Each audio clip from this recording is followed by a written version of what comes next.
Hello guys, তো আজকে আমি যাচ্ছি দিদির বাড়ি। তো আমি রেডি হয়ে পড়েছি ব্যাগ ট্যাগ নিয়ে। তো আমি দিদি আর জিজু যাব বাইকে করে। তো চলো গিয়ে দেখা হচ্ছে। টাটা। কেমন লাগছে জানিও।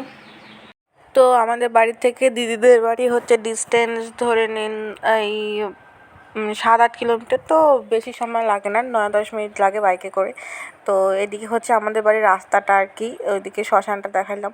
তো এই যে আমাদের এদিকে সবসময় মানে গ্রামে বুঝতেই পারেন যে গাছপালা, এদিকে চা বাগান আছে। এই রাস্তাটা খুবই সুন্দর দেখতে। কোনো দিন আসলে বুঝবেন কীরকম লাগে। খুব সুন্দর রাস্তাটা, চা বাগান, এদিকে সাইডে চা বাগান। এই যে দেখুন অনেক অনেক চা বাগান, এদিকে চা বাগান একটু বেশি চা বাগান। তো চলো আমি দিদির বাড়ি যাই। তো এদিকে দিদির বাড়ি যেতে আর বেশিক্ষণ টাইম লাগবে না, আর হয়তো 5 মিনিট লাগবে।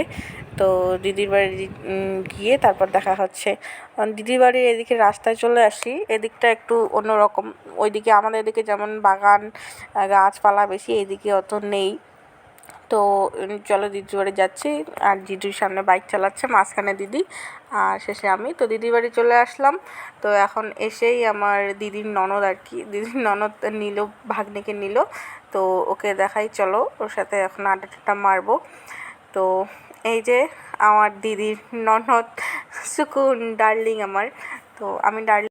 তো মিনি ব্লগটা কেমন লাগলো দিদির বাড়ি আসার, ভালো লাগলে কমেন্ট করে জানিয়ে দিও, আর চ্যানেলটাকে সাবস্ক্রাইব করে দিও। টাটা, সবাই ভালো থেকো।